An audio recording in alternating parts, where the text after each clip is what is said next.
Hey, welcome to another episode of the Idaho House Republicans podcast, where you get to learn a little bit more about the legislators that you've sent to the State House. And today we have the pleasure of having Representative Clint Hostetler with us. He represents Legislative District 24. He sits in seat A, and he is a freshman, a first-termer. Welcome to the Idaho House Republicans podcast, Clint Hostetler. Thank you, sir. Pleasure Not to be related to the quarterback. Not, unfortunately, I'd probably be a little taller if I was. And you wouldn't be in the State House. You'd be lighting up, you'd be playing for the Bengals or something. Yeah. He got around. Anyway, I felt. Let me tell you a little bit about Representative Clint Hostetler. He is, I love on his bio, he says first he's a husband and a father. He's a small business owner. And you are married, but you didn't say your wife's name. What's your wife's name? Yes, Danielle. And how many years?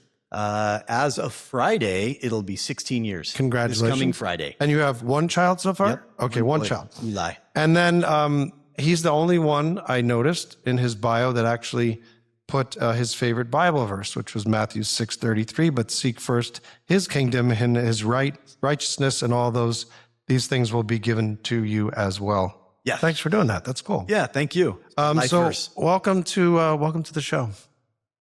Put her there. We'll make it official. There we go. All right. So first we always ask people, tell me about your legislative district 24, and where is it, and what do people care about? What issues do they care about?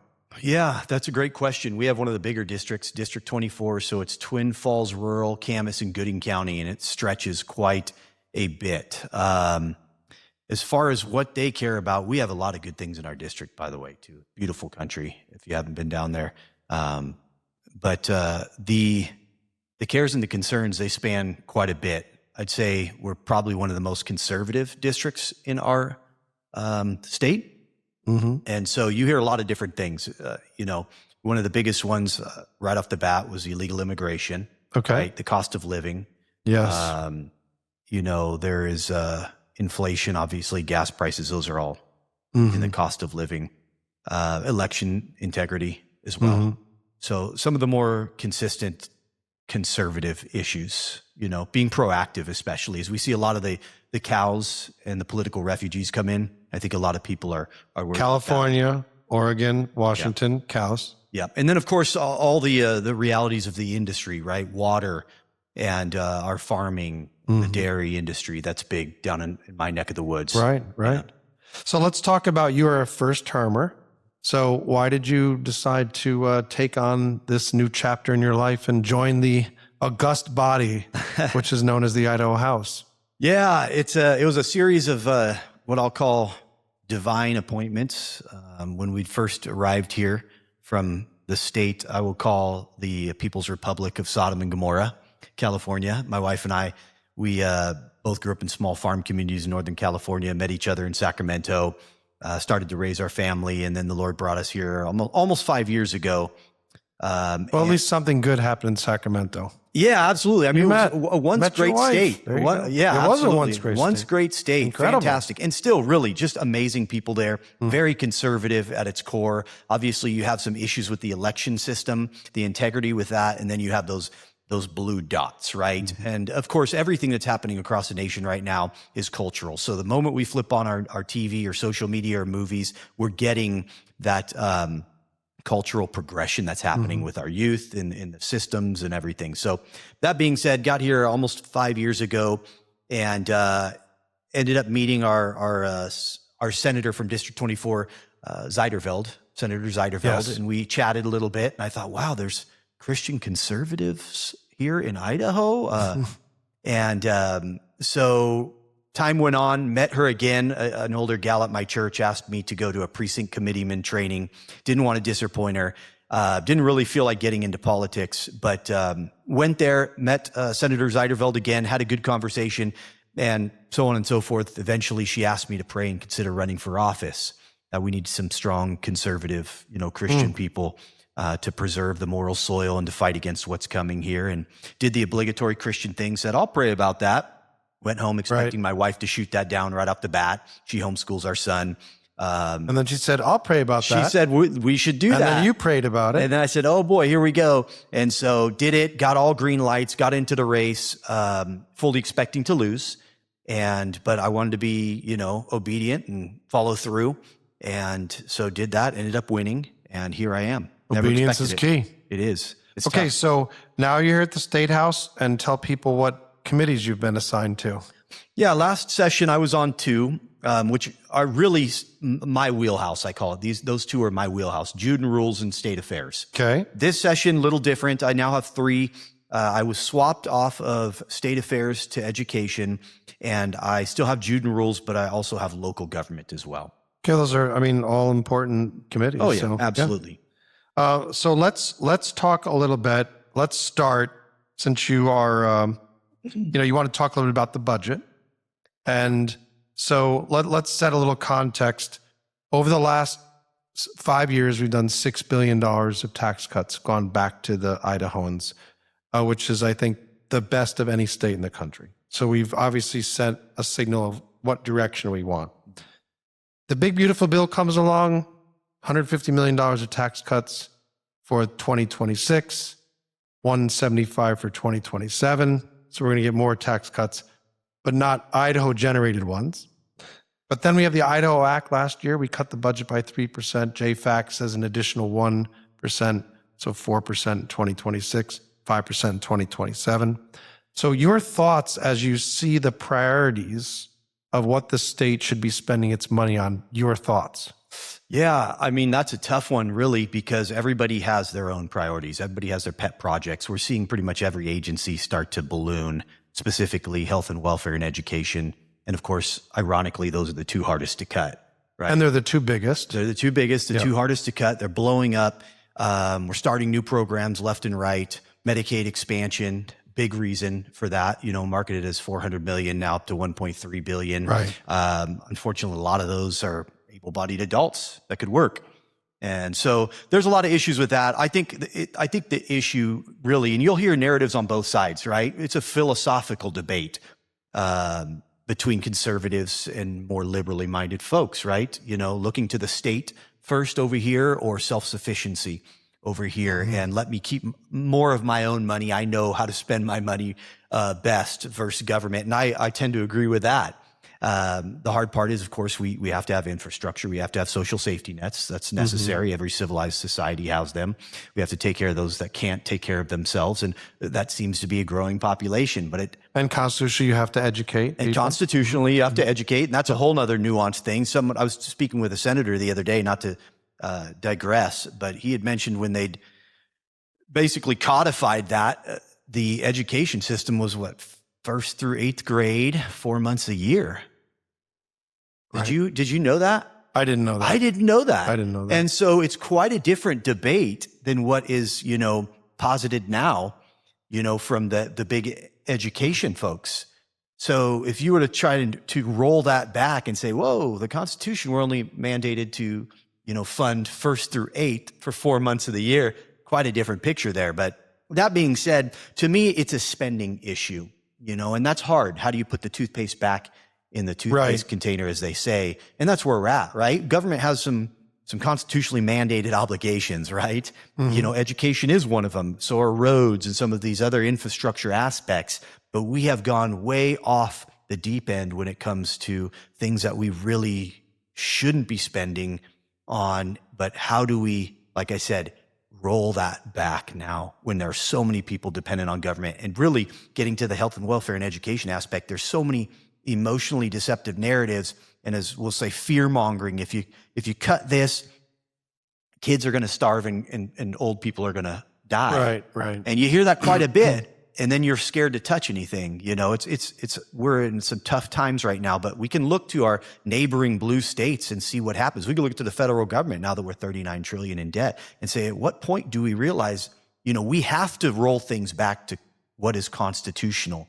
And in times of such economic hardship and inflation, gas prices, everything we're witnessing right now, COVID 2.0 almost, it's best that we give the people the ability to take care of themselves and keep their own money in their pocket. So, and I imagine you are not for, there's some debate on whether we should be touching our rainy day fund, which they call the budget stabilization fund. Some people contend, hey, it's not even close to raining here. Right. Should never touch it. What's your point of view? I mean, there's some great points on both sides, but of course I'd have to lean to the conservative aspect. Let's keep that where it is. It's not close to raining. I mean, as I know there's the stipulation about consecutive, recession months, if you will. Right. The reality, once again, is it's a spending issue. Mm-hmm. So we need to cut the spending first. We need to rein this in. And if we can't do that, we will bleed out that fund quickly. Hey, let's turn to some legislation that you're actually running. Yes. And one is House Bill 928, which talks about merit-based healthcare. What is merit-based healthcare? Tell us about that, because the bill is already through the House, 5614, so it must be pretty smart. So tell us about it. I think so. Really philosophically based, right? Which I am. I look at everything from the 30,000-foot view first and dig into the details, where the devil is, of course. So we've seen decades pushing really radical liberal agendas, right? The woke agenda, as they call right now, it used to be called political correctness, right? Then it was wokeness. Now, then it's DEI. DEI, yeah. Absolutely. And so it hits at that heart. Nationally, right now, we're seeing the Trump administration really take steps to roll back and to eradicate a lot of DEI at the federal level in the agencies, et cetera, et cetera. And Idaho's doing the same thing. And in my eyes, that's a good thing, right? We want merit-based. We want a meritocracy. We don't want discrimination. We want everybody to be treated equally. Mm-hmm. And, the left will say the same thing, but unfortunately, that's not the case in practice. And so what this does essentially is say, we're going to continue that move, that shift back. Idaho's going to continue that shift back to a merit-based approach when it comes to education and healthcare in our state. Why? Because the results are always the best, right? We need to remove ourselves from the divisive political ideologies that, one, create lesser results when it comes to education and healthcare. And we want to shift back to putting people where they belong in the positions that they need to be in so we can get the best outcome when it comes to results of health and quality care and patient doctor trust. And where does that merit-based healthcare, what is it? Is it job? Is it contracts? Where is this merit-based application? Yeah, where does the rubber meet the road? So it essentially says if you take Medicaid funds, reimbursements, you can no longer implement DEI policies in hiring, in training, and in outward communication, really. Okay. And so that's where the rubber meets the road. And so this bill, essentially, it lays out really specifically, first and foremost, I think it's good to know that Medicaid, it's a voluntary program to get that, those reimbursements. You can volunteer. If you are focused on pushing DEI and politically driven agendas in the healthcare industry, one, you have to question why they got into that industry. But two, if that's your agenda, you don't have to take those reimbursements. So first and foremost, list one, if you prefer to push these agendas, don't take state money. We're here to be best stewards of the people's tax dollars as possible. Now more than ever, right? As we're talking about the budget. Yes. So what this does, it says, one, it's a voluntary program. It lays out kind of a very specific list of what these DEI aspects are. So there's no vagary, And then it talks about some exclusions into it, talks about the specific prohibited aspects. It does have some punishments that could be levied, but first, there's a opportunity for correction. So the Department of Health and Welfare will, send you a letter essentially that says, "Hey, here's where you're running afoul." Running afoul. That's a very graceful way of putting it. Please stop running afoul. Please stop it. Right. And then you could say, "Oh, I didn't know I was doing that," or and then you can fix the issue. So there's a lot of safety nets on this. But once again, it just says we're here to make sure these things do not affect the overall health of Idahoans. And it doesn't force the Attorney General to get involved. It does have a private right of action to protect workers' rights for those who don't want to be forced into DEI practices or things of that nature. But there is a savings clause, and it falls under everything in regards to the Civil Rights Act. So it's a very well written piece of legislation. So this was 5614 in the House. Where is it now? It just passed through committee yesterday on the Senate side. So it should go to the Health House and Welfare. So it's going to be, there's going to be a little modification. It looks like a slight amendment, which is fine. I mean, it's a good amendment. That's normal. Yeah, absolutely. I mean, you've better seen bills. it happen. Yeah, better bills. Yeah. More eyes on it, better bills. And once again, we're just pushing, we're getting the dialogue out that those type of divisive policies are not welcome in Idaho. We want to look at everybody with equal treatment. And more importantly, or I should say alongside of that, we need to be the best stewards of the people. And who's carrying the bill in the Senate? Well, there's 4 of us. I carried on the House side. Senator Cole is carrying it with Senator Taves and Representative Redmond's on the House side with me as well. Perfect. Yeah. Good team. Group of guys. Good team. Yeah. Let's talk about House Joint Memorial 18, and it involves solar geoengineering. Now, there's a simpler term for that, I think. And what is solar geoengineering? Well, to put it simpler simply, concept. yeah, it's a big thing. Weather modification, as you know, has been going on since the 50s. It's weather warfare, they've called it, right? Vietnam, Iran's been claiming that, us and Israel have been stealing their water for years. So essentially, geoengineering is a large-scale manipulation of the climate in effort to fight the climate emergency. Right. And then you have weather modification, which is under the same guise. There's a lot of overlap. Weather modification is smaller scale, localized weather manipulation. For example, cloud seeding would fall under that. But solar geoengineering, essentially you can break down into one category. It's solar radiation modification, or SRM. And that breaks down into, marine cloud brightening, stratospheric aerosol injection, or SAI, and some other techniques. They've talked about like putting mirrors in outer space and things of this nature. But the predominant and most prevalent is stratospheric aerosol injection, or SAI. And so my memorial essentially said, 1, we are going to get on board with the 37, 38 other states, and increasing, by the way, states waking up, looking up, saying, hey, something's going on, and we want to know what's going on. And 30 plus, almost 3/4 of our states have passed or proposed legislation to shut down geoengineering and weather modification. So House Joint Memorial 18 was basically saying, Congress, this is federal airspace. We know something's going on. There's documented, proof from the federal government, the UN, globalist nations, agencies galore. I mean, the evidence, you go dig and it's there right in front of your face. Please do something about it. We do not condone this, right? And we don't want it in our state. So that was essentially it in a nutshell. So it basically urges the U.S. Congress to prohibit unauthorized geoengineering and atmospheric modification activities over Idaho without the state's approval. Absolutely. And that is the key. That's the key. Our sovereignty. Yeah, 100%. Informed consent, So you're in one of the best committees where you get a lot of more controversial stuff. State Affairs did, as you run State Affairs at one point. My favorite. And also Judiciary and Rules gets a lot of fun stuff too. Any particular bill that you saw come through Judiciary and Rules are like, that's a good bill. I like that. Oh man, there's so many, to tell you the truth. So many. It's overwhelming. I'd say there's been a lot in regard to protecting our children, which is great. Going after child predators online was a good one. The sextortion bills, they called it, was big as well.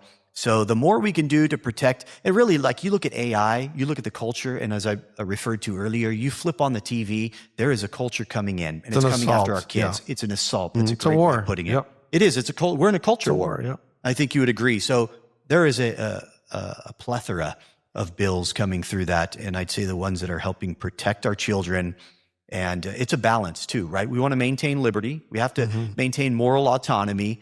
The problem is we have less and less of that moral autonomy. And so we don't want to become a police state, but we want to protect our children. We don't want to dictate how people live their lives, but we want to preserve the moral soil once again, and push back against this cultural influx that's eroding our state. And our Amen and amen, brother.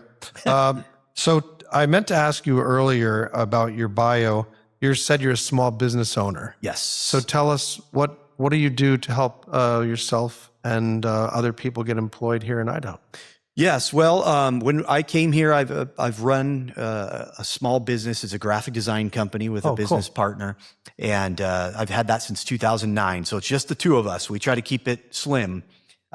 We both work out of our home offices. So it's graphic design, web design, marketing, things of that nature. Fantastic. Yeah. So right now, until we blow up, we wouldn't be hiring anybody, unfortunately, but hopefully helping Idaho businesses kind of get their names out there and kind of grow their brand and, Well, if you got too big, you couldn't come to the State House anymore.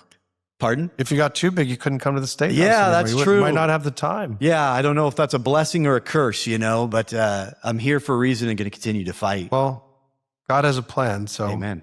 this is part of it right now. Yes, sir. Until further notice. Exactly. Right? Anyway, thank you for joining us on the Idaho House Republicans podcast, Representative Clint Hostetler. And before we always, when we sign off, we always like to say, God bless the great state of Idaho. And again, thank you, Representative Clint Hostetler, who represents Legislative District 24 in Seat A. He's a freshman, but he's having an impact. And thank you again for joining us on the Idaho House Republicans podcast. Thank you, sir. Sunrise on the Snake River Plain, red, white, and blue in the window pane. Work boots dusty from yesterday, but we're back at it the Idaho way.